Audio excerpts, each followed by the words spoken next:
Hello everyone. मेरा नाम है हर्ष कुमार और स्वागत करता हूं आपके अपने यूट्यूब चैनल मेंस बाबा के ऊपर में।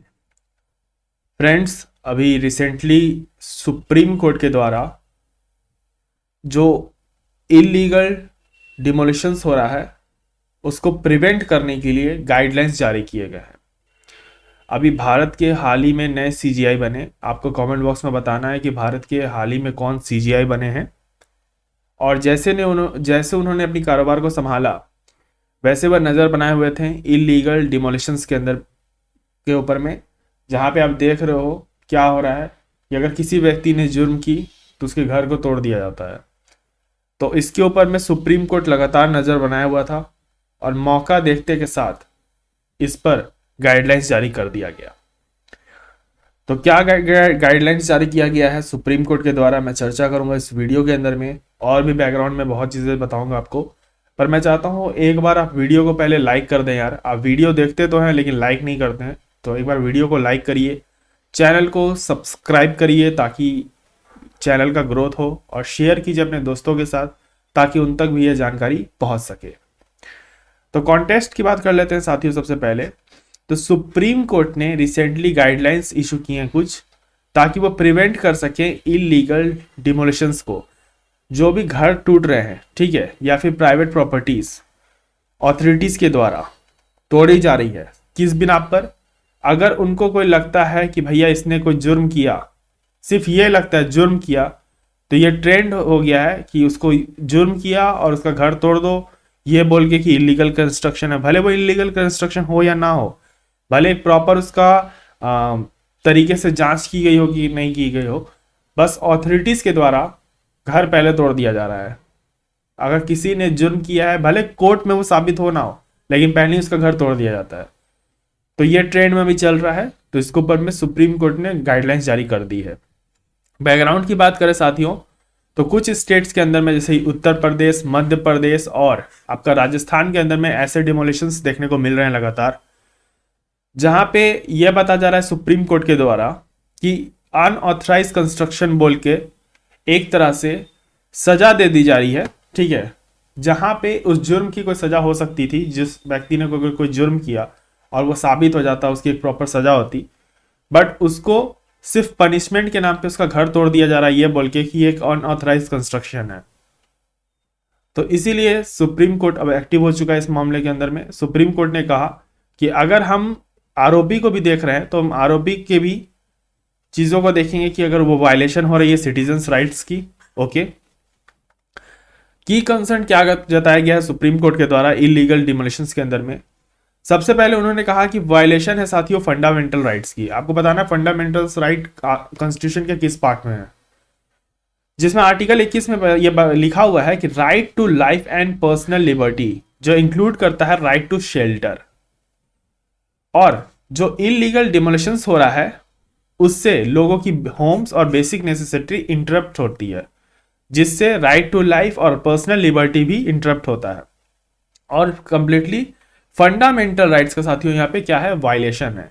इसलिए पहले सुप्रीम कोर्ट के द्वारा आर्टिकल 21 को मेंशन किया गया है। आर्टिकल 21 एक बहुत इंपॉर्टेंट आर्टिकल है, यूपीएससी में सवाल इस पे पूछा जा चुका है, बहुत बार पूछा जाता है, तो याद रखिएगा। ये सब कुछ फंडामेंटल्स राइट और डीपीएस भी ऐसे सब हैं जो बहुत इंपॉर्टेंट है। तो सुप्रीम कोर्ट, अब आप बोलोगे कि सर राइट टू प्रॉपर्टी भी ऐसे है कि उसमें भी मैंने ये पढ़ा है कि सर कि हाँ सरकार चाहेगी इंटरप्ट करके फिर जो इलीगल है उसको हटाएगी। तो सर आप ये बता रहे हो कि राइट टू शेल्टर है, फिर ये है, तो समझ में नहीं आ रहा है।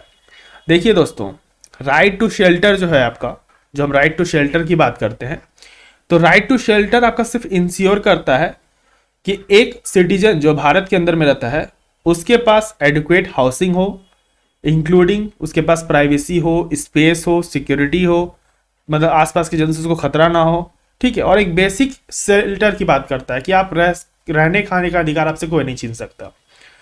वहीं जो प्रॉपर्टी के राइट्स है वो साथियों ओनरशिप की बात करता है कि अगर आपकी प्रॉपर्टी आपकी, आप जहां रह रहे हो, रहने खाने का अधिकार तो हमने आपको दे दिया, अब आप मान के चलो कि आपका लैंड है, ठीक है। कल को कोई व्यक्ति आ जाए बोले भैया मेरे पास फंडामेंटल राइट है, मैं आपके लैंड में अपना घर बनाऊंगा, तो आप क्या बनाने दोगे? नहीं बनाने दोगे। क्यों? क्योंकि जो लैंड की ओनरशिप है साथियों, वो किसके पास है? वो आपके पास है। तो आप तुरंत कोर्ट में जाओगे, कोर्ट में अथॉरिटीज आएंगी, फिर कोर्ट इशू करेगा, उसके बाद उसको उस लोग वहां से निकाला जाएगा खदेड़ के। तो आपकी जो प्रॉपर्टी की राइट्स हैं वो ओनरशिप के बारे में बात करती है, वहीं राइट टू शेल्टर आपके सिर्फ रहने खाने की बात करता है। ठीक है, ये एक बेसिक डिफरेंस समझा दिया मैंने आपको। उसके बाद सुप्रीम कोर्ट ने कहा कि यहां पे ड्यू प्रोसेस ऑफ लॉ, मैं नहीं बताऊंगा किस आर्टिकल के अंदर में है, ये आपका काम है, बहुत इंपॉर्टेंट है, याद रखिएगा। मैं मेंशन कर देता हूं, यूपीएससी 2023, ठीक है, और 21 के अंदर में ड्यू प्रोसेस ऑफ लॉ के ऊपर में पीटी के अंदर स्टेटमेंट क्वेश्चन पूछा है। तो ड्यू प्रोसेस ऑफ लॉ को यहां पे नहीं लाया जा रहा है। यहां पे एक प्रॉपर हियरिंग, जो फेयर हियरिंग मिलनी चाहिए थी इंडिविजुअल को, अगर उसने जुर्म किया है उसकी एक फेयर हियरिंग होनी चाहिए थी। वो ना हो कि जहां पे एक नेचुरल जस्टिस की बात करते हैं, वो ना हो कि सिर्फ शक के बिना पे कि अगर उसने जुर्म किया है, ये शक है उसके ऊपर में, साबित नहीं हुआ है कोर्ट में, अभी टाइम है कोर्ट में साबित होने में, लेकिन आपने क्या कर दिया, घर तोड़ दिया। तो ड्यू प्रोसेस ऑफ लॉ को कमजोर कर रहा है। उसके बाद रूल ऑफ लॉ, जहां हम कानून की ताकत मानते हैं, वहां पे कानून की ताकत हटके एक तरह से ऑथोरिटीज अपने हिसाब से एक्ट कर रही है, सुप्रीम कोर्ट का कहना है, जिनके पास कोई भी अकाउंटेबिलिटी नहीं होती है बाद में कि उन्होंने क्यों किया। इससे भी यहां पे कोर्ट नाराज है। दूसरी बात कि गवर्नेंस और ट्रस्ट इश्यूज क्रिएट होता है। इस तरह के अगर एक्शन लेते हैं तो गवर्नमेंट की क्रेडिबिलिटी पे सवाल उठता है साथियों। जहां पब्लिक ट्रस्ट करती है कि हमारी सरकार हमारी बात सुनेगी, वहां पे इस तरह की ट्रस्ट खत्म होता है, और जहां ट्रस्ट साथियों खत्म होता है, वहीं पे सरकार से बदला लेने की भावनाएं सामने आती हैं। ठीक है, जिसको सुप्रीम कोर्ट ने भी ये मेंशन किया कि इस तरह से प्रोटेस्ट निकल के आता है। अगर कम्युनिटीज के बीच में ऐसा डिफरेंस किया जा रहा है कि इस कम्युनिटी का घर तोड़ दो, इस कम्युनिटी ने जुर्म किया तो एक प्रॉपर इसकी जांच होगी, बट इस कम्युनिटी ने अगर कोई भी जुर्म किया तो इसकी घर तोड़नी है।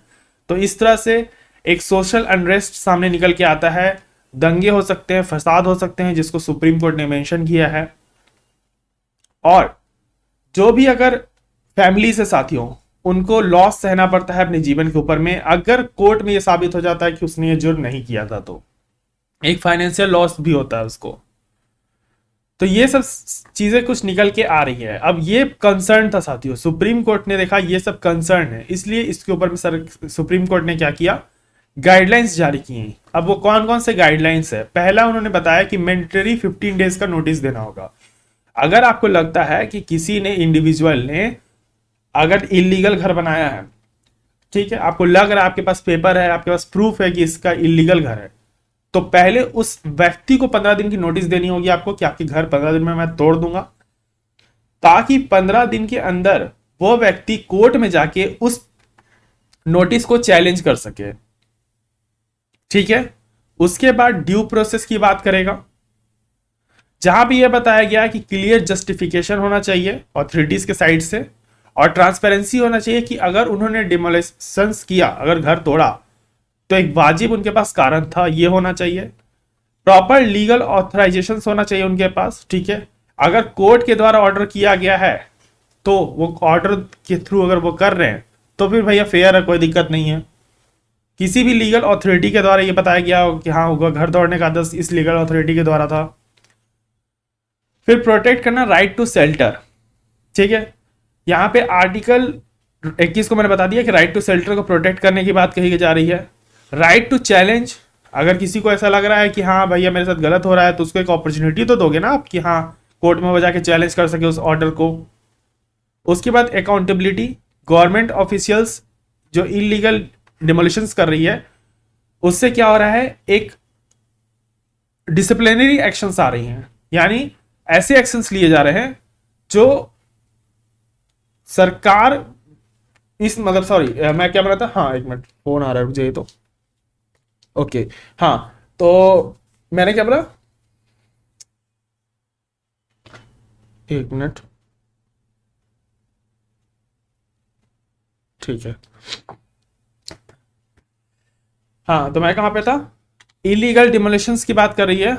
ऑफिसर्स इन्वॉल्व में फेस डिसिप्लिनरी एक्शन। हाँ, तो साथियों डिसिप्लिनरी एक्शंस ऑफिशियल्स के खिलाफ लिए जाते हैं कि अगर आप कोई पावर में रख के ऐसे काम कर देते हो जो एक फेयर नहीं था। मानिए आपने ऐसा काम किया जो आपने सिर्फ अपने पावर की बेसिस पे किया, जिसका कोई भी रिलेशन नहीं था, बदला के भावना से किया, चाहे किसी के भी दबाव से किया, लेकिन एक लीगल वे नहीं यूज किया था आपने। आपने सिर्फ अपने पावर का इस्तेमाल करके, फोर्सेस का इस्तेमाल करके उसके घर को तोड़ दिया, तो आपके खिलाफ डिसिप्लिनरी एक्शंस ली जाएंगी। ठीक है, कंटेम्प्ट चार्जेस लगाए जाएंगे और हो सकता है कि आपको कंपनसेशन देना पड़े जिसका आपने घर तोड़ा है। फिर पर्सनल हियरिंग, यहाँ पे सुप्रीम कोर्ट ने कहा कि पर्सनल हियरिंग भी होनी चाहिए। अगर 15 दिन का उसको समय मिलेगा तो उससे पर्सनल हियरिंग भी होना चाहिए। अगर टूट भी गया तो उसके बाद भी उसका हियरिंग लेंगे हम लोग कि आपका घर तोड़ा। तो अगर आपको कभी समस्या है कि हाँ मेरा घर क्यों तोड़ा भैया, तो आप चैलेंज कर सकते हो। वीडियोग्राफी की रिक्वायरमेंट मांग रहा है सुप्रीम कोर्ट, कह रहा है कि अगर आप डिमोलिशन करते हो तो उसकी कंप्लीट वीडियोग्राफी होनी चाहिए ताकि एक ट्रांसपेरेंसी सामने निकल के आ सके और आपकी अकाउंटेबिलिटी कंफर्म हो सके। ठीक है, ये सब मैंने बता दिया। ओके, वही सेम चीज रिपीटेड है यहाँ पे। उसके बाद एक्शन, हाँ एग्जम्पशंस क्या इसमें दिए गए हैं कि अनऑथराइज स्ट्रक्चर क्रिएट कर दिया भाई, पब्लिक प्लेस था कल को। अब कल को मैंने बताया ना कि आपके लैंड में कोई घुस के आगे घर बना ले तो आप तो तोड़वाओगे। वैसे ही जो पब्लिक स्पेस सरकार के द्वारा पहले से खाली रखा गया था, अगर उसमें किसी ने अनऑथराइज स्ट्रक्चर बना के रखा है तो कोर्ट के ऑर्डर से आप उसको गिरवा सकते हो या फिर सरकार आदेश देके उसको गिरवा सकती है। ठीक है, तो आप याद रखना साथियों कि इस चीज को कंसर्न में सुप्रीम कोर्ट ने क्यों लिया। अब आप भावनाओं में बह जाते हो, आप लोग को लगता है कि ये एक्शन सही है। देखिए एक्शन सही हो सकते हैं, मैं तो कोई होता नहीं हूं कि कोर्ट को भी कुछ बोलूं और भैया सरकार को कुछ बोलूं, मैं भी तो भारत का ही नागरिक हूं। लेकिन आप समझो कि इस तरह से एक्शन से ना बहुत लोग इसके कब्जे में आ जाते हैं। होता क्या है कि जैसे मानिए कि किसी आरोपी की फैमिली है, ठीक है, एक फैमिली है, किसी घर में फैमिली रहती है, आरोपी उसने आरोप किया। अब जो घर वाले होते हैं, जो उसके फैमिली मेंबर होते हैं, हो सकता है वो उसके खिलाफ हो, शुरू से उसकी हरकतों के बारे में उनको ना पता हो कि इतना बड़ा क्रिमिनल है, इस तरह के इलीगल। बहुत घर वालों में ऐसे केसेस निकल के आए हैं जहां पे माँ बाप को भी साथियों नहीं पता होता है कि उनका बच्चा ड्रग्स ले रहा है या कुछ कर रहा है। माँ बाप को खबर तक नहीं होती इस बात की, और अंत में पता चलता है कि वो ड्रग्स सेलिंग भी करता था। ये वो आप ये केसेस देखते हो आमतौर पे, जहां पे घर वाले या फिर आपके पेरेंट्स अनअवेयर रहते हैं आपके क्रिमिनल हरकतों से। तो इस केस में क्या होता है कि अगर आप आरोपी के घर को तोड़ दोगे तो जो बेगुनाह थे उनके फैमिली मेंबर जिन्होंने कोई गुनाह नहीं किया था बट वो बेघर हो गए, उनको समाज में अलग तरह के ताने मिल रहे हैं कि आपका बेटा ऐसे था या आपके घर में वाले ऐसे थे। तो ये चीजें आप याद रखना साथियों। इसलिए सरकार यहाँ पे एक्शन में आ रही है कि आरोपी, भैया आरोपी को आप पकड़ो, जेल करो, फेयर एक चीज करो। अगर उसका कोई घर बना हुआ है, उसने इलीगल बनाया है, तो जांच करो उसकी, अगर है तो उसको 15 दिन का नोटिस इशू करो। उसके बाद अगर वो साबित नहीं कर पाया खुद को कि हाँ मैं गलत यहाँ पे नहीं हूं, या जो भी निकल के प्रोसेस, एक कंप्लीट प्रोसेस फॉलो करो यार। सिर्फ आरोप लगना और आरोप होना कि हाँ ये व्यक्ति ने गुनाह किया तो इसको मैं क्या करूंगा, जेल में डाल दूंगा, उसके बाद मैं पकड़ के इसका घर तोड़ दूंगा, घर वाले भी सड़क पे आ जाएंगे। तो इस तरह से सुप्रीम कोर्ट काफी परेशान है इन हरकतों से। ठीक है, तो ये एक पब्लिक स्टंट जो चल रहा है, एक तरह से पब्लिक स्टंट ही मैं इस शब्द सही यूज करना चाहूंगा यहाँ पे। उसको सुप्रीम कोर्ट ने कहा है कि भैया हमें एक संविधान के हिसाब से चलना होगा, ठीक है, कॉन्स्टिट्यूशन के हिसाब से चलना होगा। बाकी ये कुछ गाइडलाइंस थी जो इंपॉर्टेंट था, ये न्यूज काफी इंपॉर्टेंट था और काफी ट्रेंड में ये सब चीजें चलते रहती है, इसलिए मैंने कवर अप कर दिया। ओके, तो आप चाहो तो इसके ऊपर में कोई अच्छा क्वेश्चन बना के आंसर राइटिंग भी कर सकते हो, बहुत अच्छा इस पर आंसर राइटिंग हो सकता है। आप अपना थॉट प्रोसेस लिख सकते हो, आपको ऐसा चीज चाहो तो वो भी मेंशन कर सकते हो कि इसमें और क्या बेटर तरीके होने चाहिए, कोई डेटा या फिर कोई टेक्नोलॉजी, समझ रहे हो ना, कि आप अपना कुछ एडिशन भी इसमें डाल सकते हो ताकि इससे आपको और भी चीज सीखने को मिले। अगर आपको ये वीडियो पसंद आई है तो पहले एक बार वीडियो को यार लाइक कर दो, चैनल को सब्सक्राइब कर दो, शेयर कर दो ये वीडियो अपने दोस्तों के साथ जो भी एग्जाम की तैयारी कर रहे हैं। तब तक के लिए रखें अपना ध्यान, मुझे दिया गया, धन्यवाद। जय हिंद, जय भारत।